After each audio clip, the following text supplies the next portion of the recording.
täna on meil teemaks uusaegsed poliitilised õpetused või ideoloogiad, täpsemalt liberalism, konservatism ja sotsialism. Ja sellest tuleb üks päris pikk video, seepärast ma teen selle video tükkideks, nii et kui teil on pärast õppimise käigus vaja, saate iga ideoloogia kohta eraldi videot vaadata. Nii, aga ma alustan jälle asjadest, mida me oleme juba õppinud. 18. sajandi lõpp ja 19. sajandi algus oli üks suur muutuste aeg maailma ja eriti Euroopa ajaloos, kuna toimusid Ameerika ja Prantsuse revolutsioonid ning ka tööstusrevolutsioon. Ja kõigi nende revolutsioonide tagajärjel hakkas vormuma tänapäevane ühiskond ja mõttemaailm. Ja täna me räägimegi eelkõige mõttemaailmast ja täpsemalt poliitikast. Mitmetes riikides oli võim kas juba varahuse ajal või siis Prantsuse revolutsiooni mõjul libisenud valitsejate käest kodanike kätte. Ja selle tulemusel hakati poliitikat tegema parlamentides ja erakondade kaudu. Ja sellega koos kujunesid 18. sajandi lõpus ja 19. sajandi esimeses pooles mitmed poliitilised õpetused või ideoloogiad, mis on tänapäevalgi olulised. Ja neid kõiki ideoloogiaid tuntakse rahvusvaheliselt selliste nimede all, mille lõpus on liide ism. Ehk siis tänane video tuleb liberalismist, konservatismist ja sotsialismist. Lisaks tuleb järgmises videos juttu veel sellisest ideoloogiast nagu rahvuslus ehk natsionalism. Samas kõik ismid ei ole alati ideoloogiad. Näiteks kolonialism, millest me oleme siin rääkinud varem, ei ole ideoloogia. Kapitalismist on siin ka varem juttu olnud ja see ka pole päris ideoloogia, vaid majandussüsteem. Ideoloogia on siis selline terviklik maailmavaade või poliitiline õpetus sellest, milline oleks hea ühiskonnakorraldus ning milliste vahenditega seda saavutama peaks. Ja ideoloogia on siis ideede süsteem, mida jagab palju inimesi. Poliitiline erakond esindab tavaliselt ühte kindlat ideoloogiat või maailmavaadet. Näiteks Suurbritannias on konservatiivne partei, mille poliitilisi seisukohti võib pidada konservatiivseteks. Või siis näiteks Prantsusmaal on selline partei nagu sotsialistlik partei, mille seisukohti võib pidada sotsialistlikuks või sotsiaaldemokraatlikuks. Aga see muidugi ei tähenda, et parteid kannaksid alati oma maailmavaadet tähistavat nime.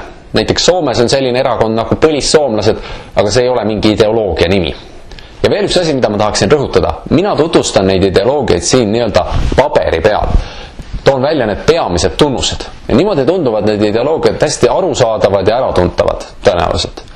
Aga reaalses elus ei ole ideoloogiad tihti üldse nii selgepiirilised kui paberi peal. Ja lisaks ei ole tänapäeval parteide puhul sugugi kerge aru saada, millist ideoloogiat mingi kindel partei esindab. Sest tänapäeval on nad kõik üksteiselt ideid üle võtnud ja see kõik on sulanud kokku üheks suureks segapudruks. Aga vähemalt need tunnused, mida ma siin välja toon, võiksid aidata sellest suurest tohuvabohus natukenegi mingisugust selgust saada. Igatahes, kõik need ideoloogiad, konservatism, liberalism ja sotsialism mõjutasid väga palju seda, mis 19. sajandil maailmas toimus, aga tegelikult on need ikka veel tähtsal kohal ka tänapäeva poliitikas. Võtame esiteks liberalismi.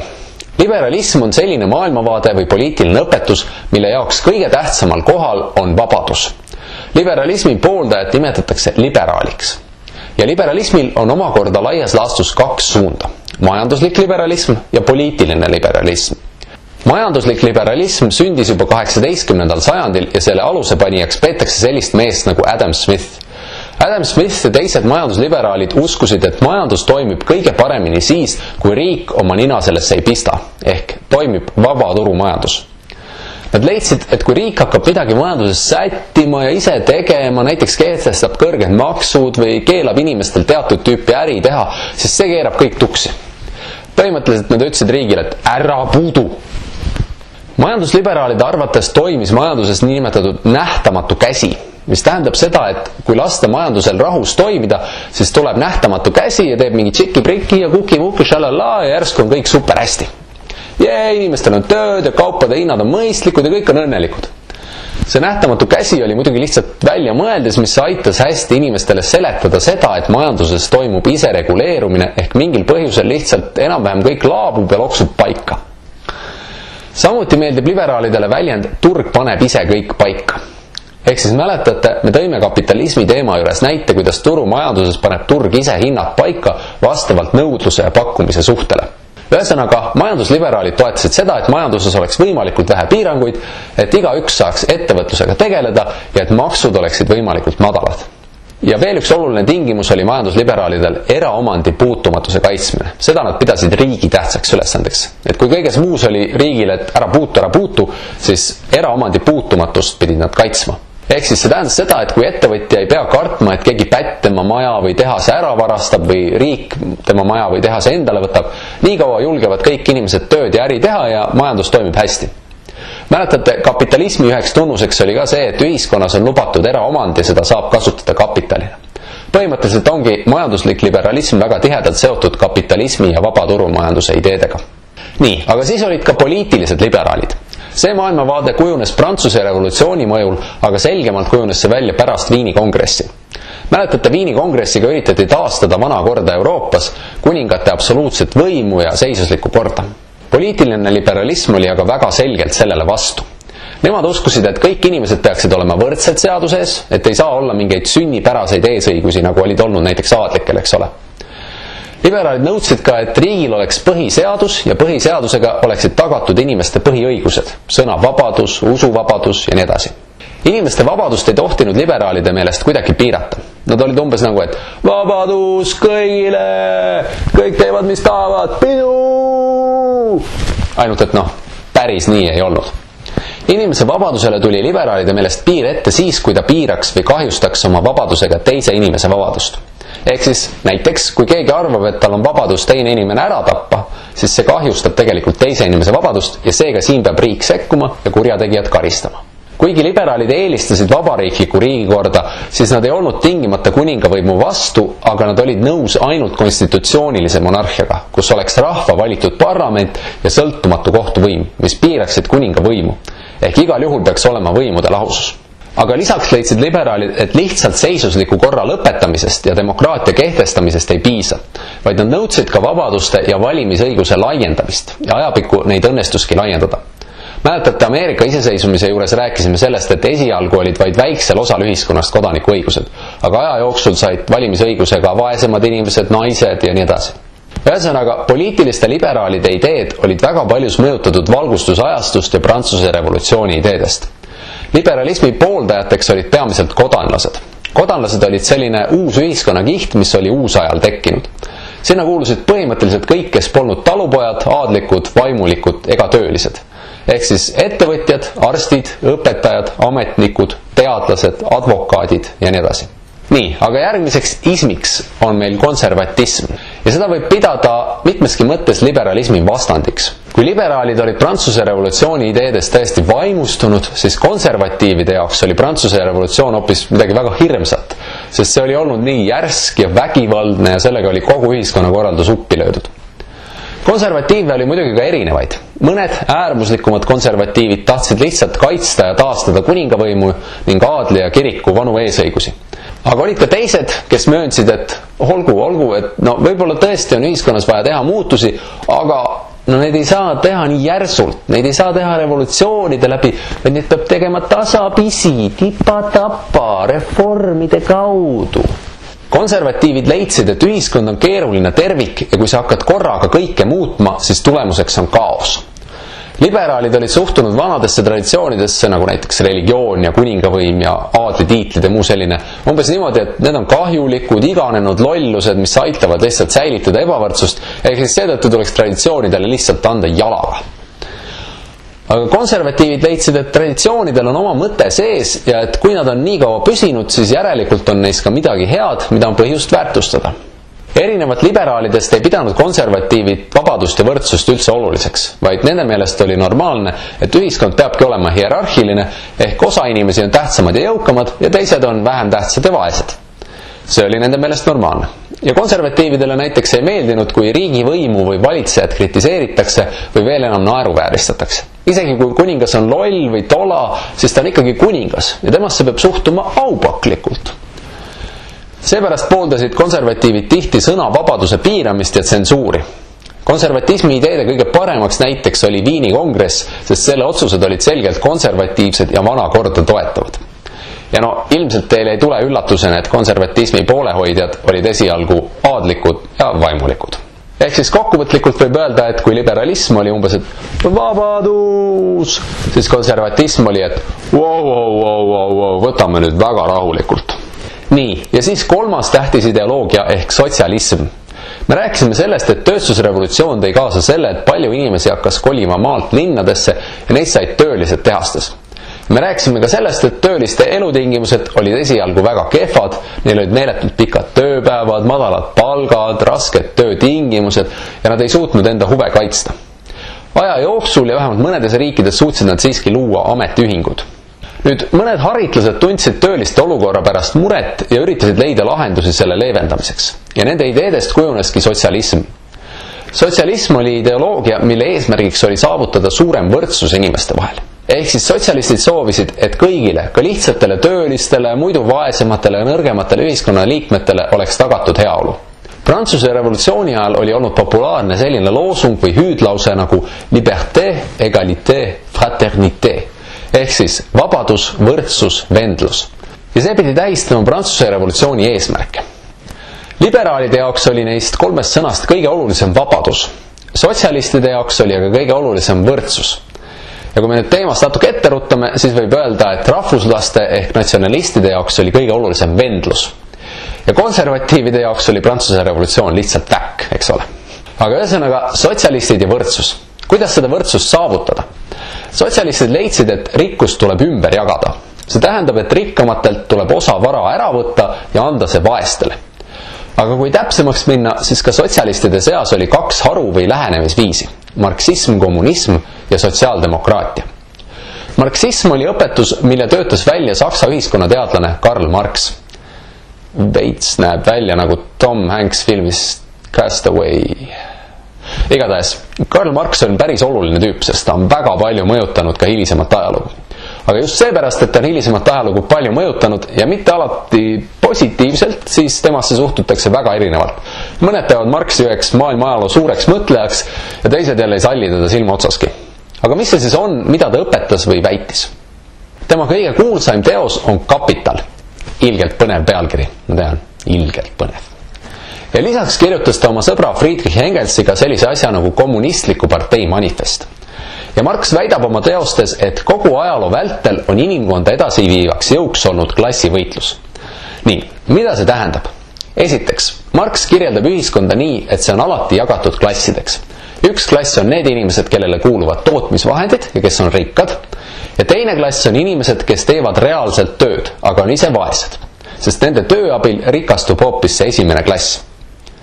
Klassivõitlus tähendab seda, et see vaesem klass, rõhutute klass, võitleb selle eest, et esimene klass kukutada ja haarata võime enda kätte. Marxi arvates oli siis kunagi feodalismi ajal ehk enne Prantsuse revolutsiooni olnud selline olukord, et aadlikud olid see rõhujate klass. Nende käes olid tootmisvahendid ehk sel ajal oli selleks maa. Ja kodanlased ja muu lihtrahvas, eriti talupojad, olid rõhutavad. Neil ei olnud tootmisvahendeid, neil ei olnud maad, nemad tegid lihtsalt tööd. Aga Prantsuse revolutsiooni käigus kodanlased kukutasid aadlike võimu ja muutusid ise kõrgemaks klassiks. Ja samal ajal toimus ka tööstusrevolutsioon ja nüüd tootmisvahenditeks said masinad. Ja samas tekkis uus alamklass, töölised, kellel oli väga paha olla, nagu me oleme juba rääkinud. Ja ühesõnaga, Marxi idee oligi seotud sotsialismiga selle poolest, et Marx väitis, et töölised ei suuda enam taluda seda ebaõiglust, nad on vihased ja meeleheitel ja seetõttu on tööliste ja kodanlaste vahel klassivõitlus. Ja Marx ennustas, et varsti tuleb uus revolutsioon, mille käigus töölised ehk proletariaat kukutavad kodanluse võimu ning kehtestatakse proletariaadi diktatuur ehk kogu võim läheb tööliste kätte. Ja kui võim on juba tööliste käes, siis Marxi väitel loovad töölised uue ühiskonnakorra, mida nimetatakse kommunismiks. Kommunismis peaks siis olema inimeste vahel täielik võrdsus, et ei ole enam sotsiaalseid klasse, ei ole seega rõhujaid ega rõhutuid.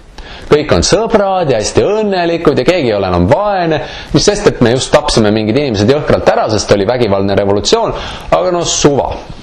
Hästi oluline on see, et kui varem olid kõik tootmisvahendid kõrgema klassi omanduses, siis nüüd peavad need olema ühiskondlikus omandis. Et näiteks, kui tehases on masin, mis toodab jäätist, siis ta ei ole enam kellegi ettevõtja eraomand, vaid jäätise masin kuulub kõigile. No tehas kuulub ka kõigile ja kõik saavad ise selle masinaga jäätist teha. Ja kõik põllumaa kuulub riigile, nii et kui seal kasvavad kartulid, siis need kartulid jagatakse kõigi vahel võrdselt laiali. Sellega pidi kommunism olema siis täiesti erinev ja palju õiglasem kapitalistlikust ühiskonnakorraldusest, kus tootmisvahendid olid eraomanduses.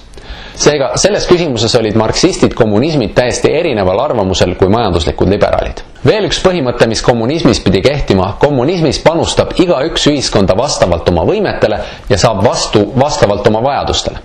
Ehk siis, võtame sellise näite. kui sina oskad teha 1 minuti jooksul 10 jäätist, siis sa teed 10 jäätist.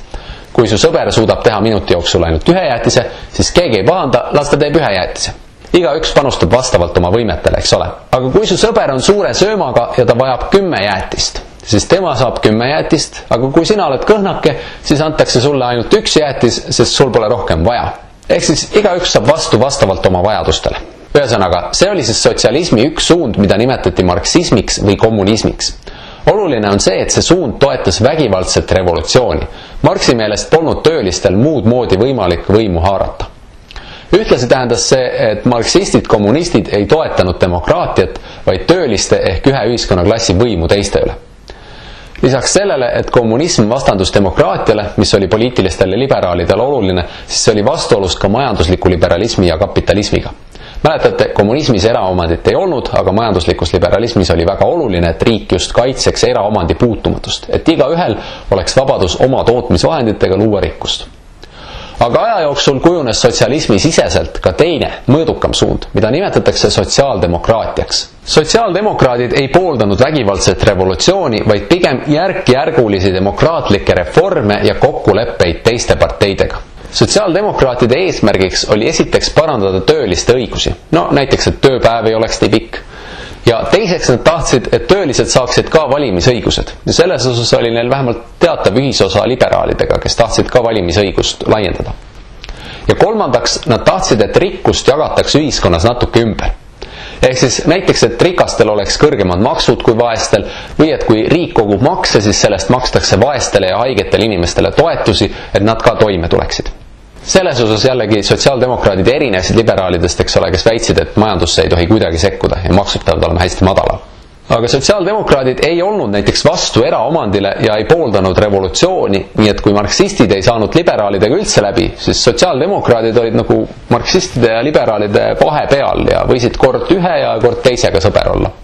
Esialgu üritasid erinevad sotsialistlikud liikumised erinevates Euroopa maades omavahel koostööd teha. Karl Marxi kaasabil loodi 19. sajandi keskpaigas selline organisatsioon nagu Rahvusvaheline tööliste ühendus, International Workers Organization, mida hakati kutsuma lihtsalt internatsionaaliks.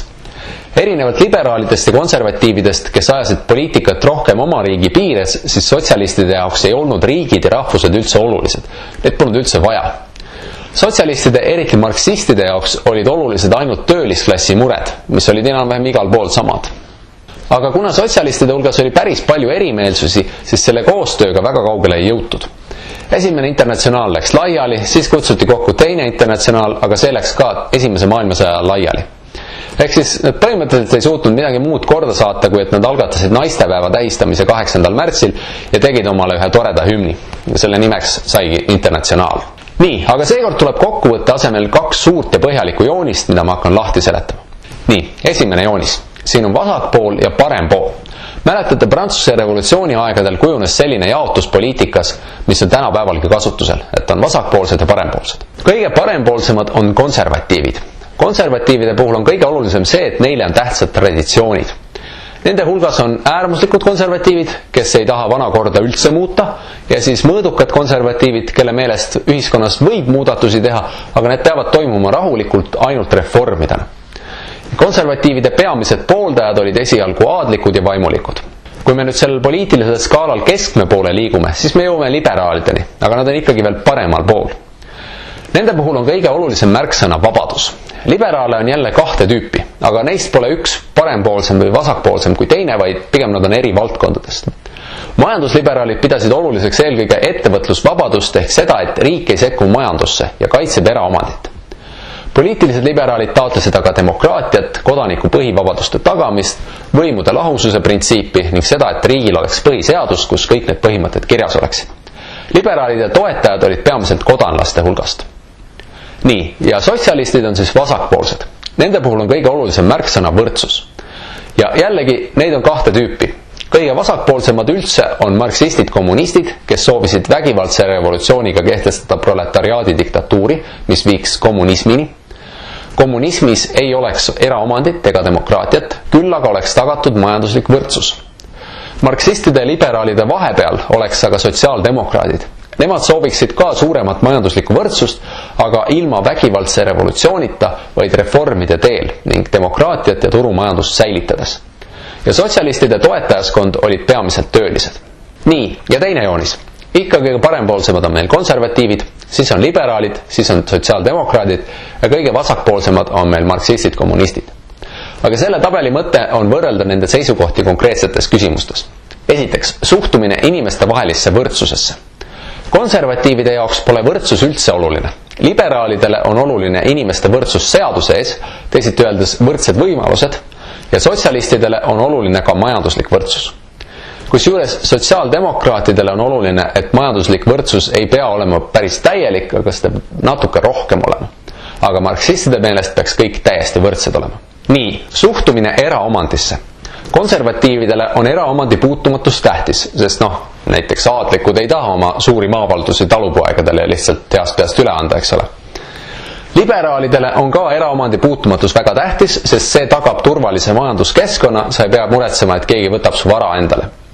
Sotsiaaldemokraatide meelest on eraomand okei, aga see on piiratud, natuke tuleb silmas pidada ühiskonna üldist huvi ja hüve. Marksistide meelest aga ei tohi eraomandit üldse olla, kõik peab olema ühiskondlik omand. Nii, siis suhtumine rikkuse ümberjagamisse. Konservatiivide meelest ei ole vaja rikkust ümber jagada, liberaalide meelest ei ole ka seda vaja teha, sotsiaaldemokraatide meelest on vaja natuke ümber jagada, näiteks maksude teel. Aga marksistide meelest on kogu rikkust täiesti vaja ümber jagada, nii et kõik saaksid võrdselt. Järgmiseks on suhtumine demokraatiasse. Konservatiivid vähemalt esialgu ei pooldanud demokraatiat. Liberaalid ja sotsiaaldemokraadid samas pooldasid demokraatiat, aga marksistid jällegi ei tahtnud demokraatiast midagi kuulda. Siis on meil selline lahter nagu revolutsioonid või reformid, mida toetatakse. Konservatiivid pooldasid ühiskonna reformimist. Liberaalid pooldasid ka pigem reforme, aga samas kui ikka teisiti ei saa, siis võib revolutsiooni ka teha. Sotsiaaldemokraadid olid selles osas jälle põhimõtteliselt sama meelt, mis liberaalid. Samas marksistid pooldasid igal juhul revolutsiooni, sest nad leidsid, et reformid on nõrkadele. Ja siis on veel riigi roll majanduses. Konservatiivide meelest on normaalne, et riik sekkub majandusse. Aga liberaalide, just majandusliberaalide meelest ei tohigi riik majandusse sekkuda. Sotsiaaldemokraadid aga pooldavad jällegi riigi sekkumist ning marksistide meelest peab kogu kontroll majanduse üle olema riigi käes. Nii, lõpuks jõudsime selle saagaga lõpule. Järgmises videos räägime veel sellest, kuidas selle skeemiga seostub veel üks ideoloogia, rahvuslus. Selles videos polnud selleks lihtsalt enam aega ja ruumi.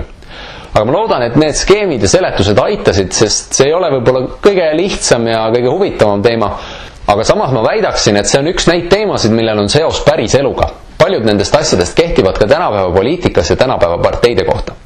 Ja varsti saavad teistki valimisõiguslikud kodanikud, nii et tasub teadlik olla. Aitäh vaatamast ja kohtume järgmistes videotes!